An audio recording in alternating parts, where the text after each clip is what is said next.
Okay, microphone check. How's it all going, guys? Can you hear me tonight?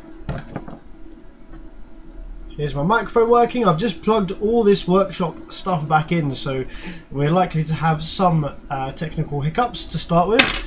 Jesse's quick on the stream. We've got Base Starter and Cantra March. How's it going? Good evening, guys. Loud and clear. Well, that's a relief. Yeah, I just put back together the workshop a couple of days ago, and I was really thinking I was going to have some teething issues, because that's always what happens when you unplug something and plug it back in again. You always get some teething issues, but it seems to be pretty smooth at the moment. Idiot with a soldering iron. wicked YouTube name. Speaker Freak. Good evening. Alright, so a couple of things this evening I'm going to be doing for you guys. We're going to be looking at this B2 Audio M1S. This came in with an output section failure. And it appears that the output section has failed, I believe, due to excessive heat.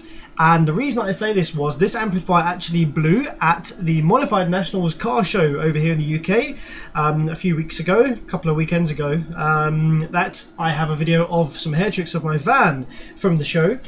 And it was a very, very hot day, and this amplifier was being run quite a bit. And what's probably happened is the driver boards on these amplifiers, the IRS21844S chips, they actually run incredibly hot. And if the amplifier itself is already very, very warm, and you know, yeah, if there's a lot of heat going on here, these ICs can actually deteriorate with the excessive heat in the atmosphere around them and fail, and that takes out a side of outputs. We're not sure if that is the case, if that is why this went down or not. It could be a number of reasons, but it is a pretty basic and pretty undramatic output section failure. We only lost pretty much 2 banks here, so we lost all of the FETs which are on one driver, which would suggest a driver, just a driver failure rather than anything else.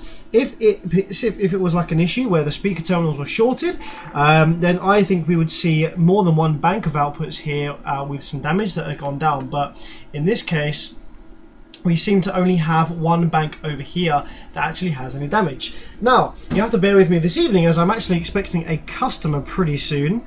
This evening, and we're going to be putting a new dust cap on his Orion 12. It's not a HCCA, it's one of the other ones. H2 or something, I'm not too sure what the model is. But yeah, we're putting a new dust cap on his sub, so I'll do that live for you as well. But I just wanted to show you this B2 and the process that I'm going to take to diagnose what the issue is with this and repair. Now, for the first time on my live streams, I believe, I'm going to actually be doing a top board repair on this large amplifier. Now, the reason for that is because I've got a shit ton of work to do, and I wanted to do this video for you and also do it pretty quickly. And also, we've only got one bank of outputs and a driver that need replacing. So let's have a look at what we need of the amplifier. Banks of output FETs. If I go up, let's not go upside down. Let's go regular orientation. Here at the output FETs along here. So what we'll have is we'll have 3 low side FETs here. I actually lost one of my workshop lights, so it's a little bit darker in here than usual. So this one, FETs, we'll see that we've got 12 along the whole side here. We're missing 6 of them because I've removed them already.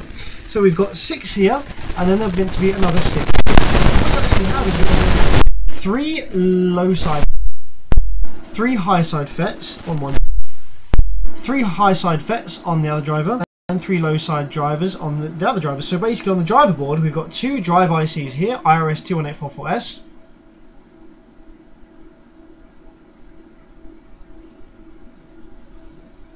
Okay, people are saying that the microphone breaks when I move the camera. That's interesting. Okay, maybe I'll try and keep the camera still. So we've got 2 IRS21844S drives a low side and a high side. So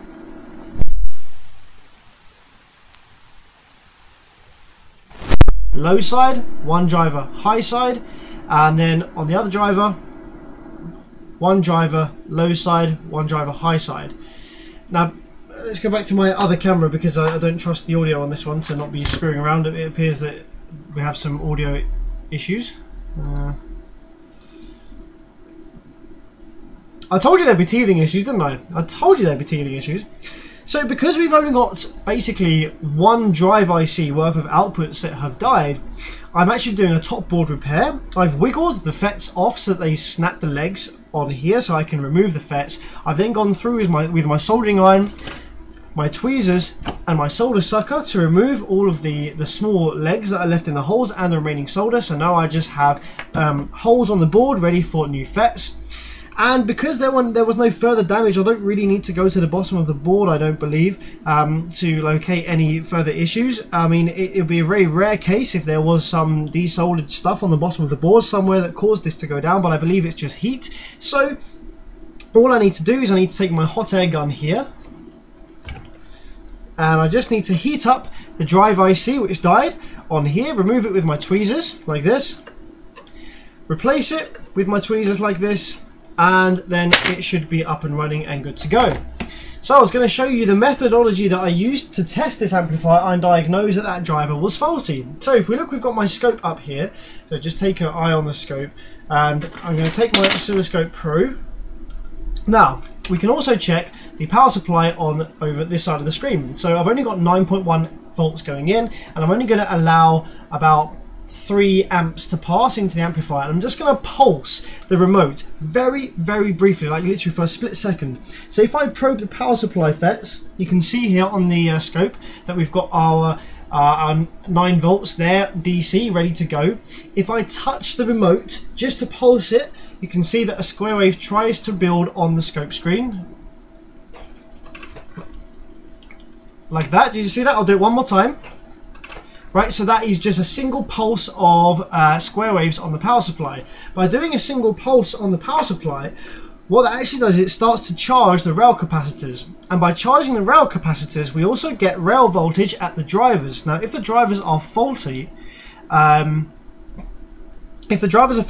they may provide the incorrect DC voltage at the FET gates.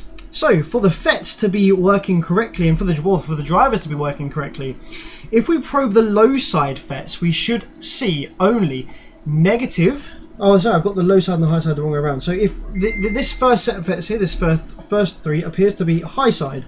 So if I probe the middle of the FET, we should just have positive rail voltage, which we do. If we probe the gate and the source, we should have absolutely 0 volts, which we do. That's correct. So if I go along those, make sure that's correct. So that side of the driver is working fine, it appears. So we haven't got any DC voltage where we shouldn't do. Now if I check the low side, we should have low rail on the gate and the source, which is 1 and 3, which we do, but we should have nothing on the drain, which is correct. We have 0 volts on the drain. So these 6, the driver appears to be fine. Didn't blow these FETs either, so that's probably fine. That's what we're looking for. Now if we move on to the FETs that I removed, to make sure that the drive circuit is working correctly for these FETs, we need to do the same thing. So let's check the low side. So we've got the low side there with the negative rail on pin 1, which is the gate, the negative rail on pin 3, which is the source, and the gate should have 0 volts, which it does. Okay, that's looking positive, so that side of the driver potentially is okay.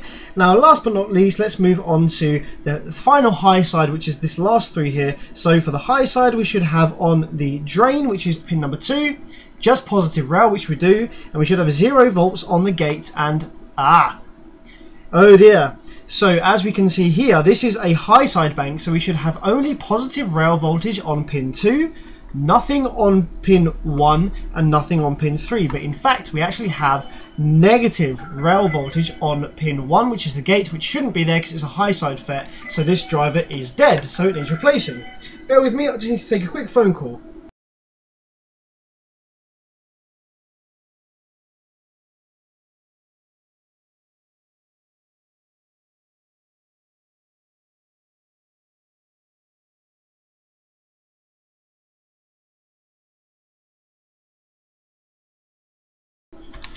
Right, cool. So I'll go to repairing that in a moment, but as I mentioned a minute ago, my customer is here for a dust cap replacement, so you're going to get to see that live. I'm just going to go and get him from outside, bring him to the workshop, and then we're going to put a new dust cap on one of his Orion subs. So let's get the camera moved slightly around in a different area. There we go, and you can see what's going on. Be right back.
Okay.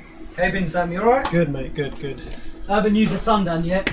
I haven't done nothing with it yet. Okay. Want to get a different car, no point putting it in a 5 Series, man. I ain't going to get nothing out of it. So, I'm going to grab me the Orion. No, I did find, I don't know if this is going to be big enough, I did find an actual Orion dust cap, but I think it might be slightly too small. Yeah, it's slightly too small for that. So that's cool. We'll get a digital size one actually. Yeah. That was from a HCCA 10, so I thought that'd be pretty cool if it was the same brand. Yeah. But actually, that's too small. Okay. Right, okay. Now I've got an FI one, which is carbon fibre one. That's 15 quid on its own. Right. And fibre for the glue. You said you got one for a tenner. Yeah, I've got a paper digital designs one. Right, cool. I think actually you could take the, yeah, you could just have a plain carbon fibre. And the digital designs paper one.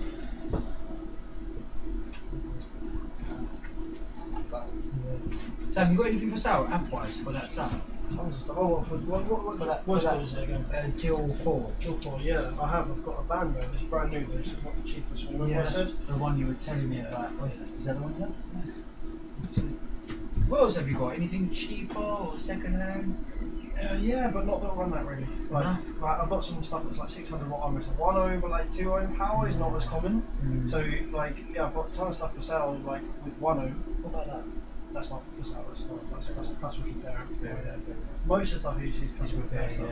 Yeah. I've got some like JBL 2 channels for sale. I've got like something like I've got a Mutant 800 watt 1 ohm. I've got Lados.com. But that'll drop to 2 ohm only, innit? Yeah. Yeah. So we need something.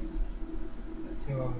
I thought that would have been good. That but obviously I know you're not saying that we found one. Yeah. Yeah. Did you not see the 1200 point one I sent you? Yeah, I think you sent it to my mate. Yeah. Yeah. That's perfect. That's fucking ideal. 120 is like the right price. It's like No, the price is not the problem. I don't think he wants that. why? It's fucking solid. It's one of the best amps you can get. Is it? Yeah, the JBL is insane. It's their own board design. It's not so much. Some of the board designs that they use in their home theatre high-end plate amplifiers, because that's what they do mainly. So when they bring it to car audio, what they do is they take their circuit design and they put a 12-volt power supply on it to build the barrel voltages, and there you go. Hey presto!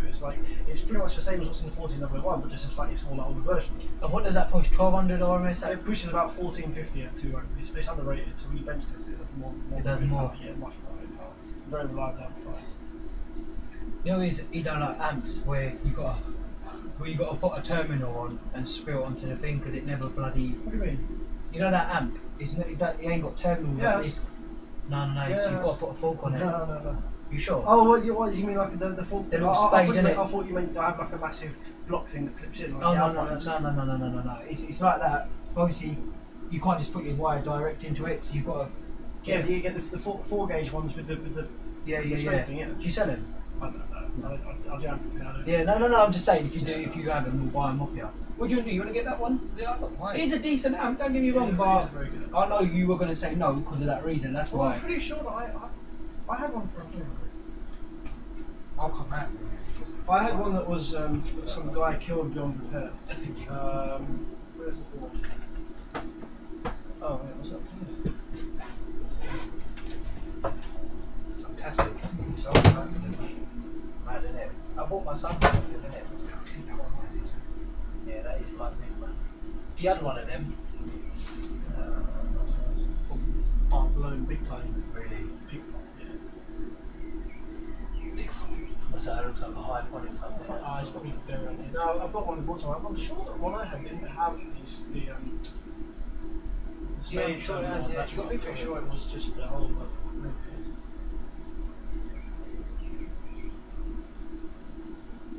Yeah, it's a board design that's unique to JBL. So they designed it from the ground up. I mean, I've got one of these there, wicked, man. I'll never get rid of it. Yeah. This one's No, mine's back in it. Yeah, see? Yeah. That's fun.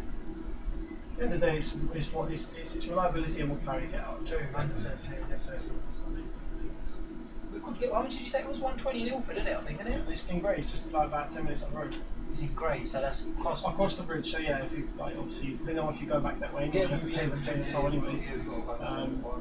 So yeah, you should try. Is it free parking there? Park, by the way.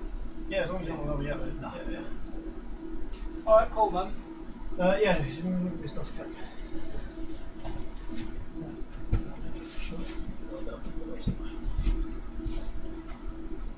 I was sure that smaller one was going to fit. It looks like much bigger in person. What are the subs like anyway? Right. Yeah, they're okay. Not bad. They're not the most efficient things, which means that they need a little bit of power to get them going compared to a more efficient sub. But they sound pretty nice. They have a nice low FS. You can use them in a relatively small box and still get good results.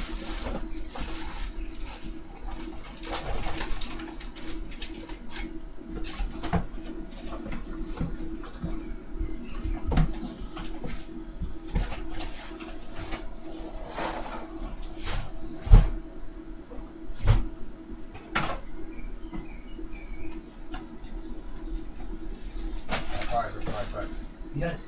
What's he saying?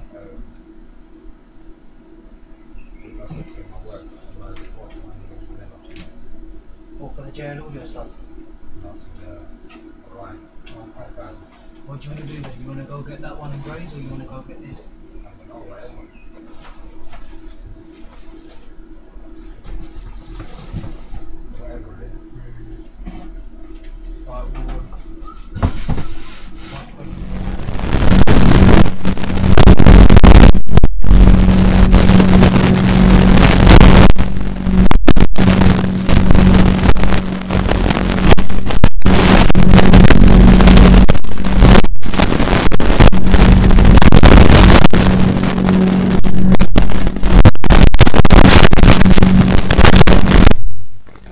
The FI logo off, so it's just pure carbon. If you could take it off from me if it comes off. If not, then that's fine. Just leave it as it is.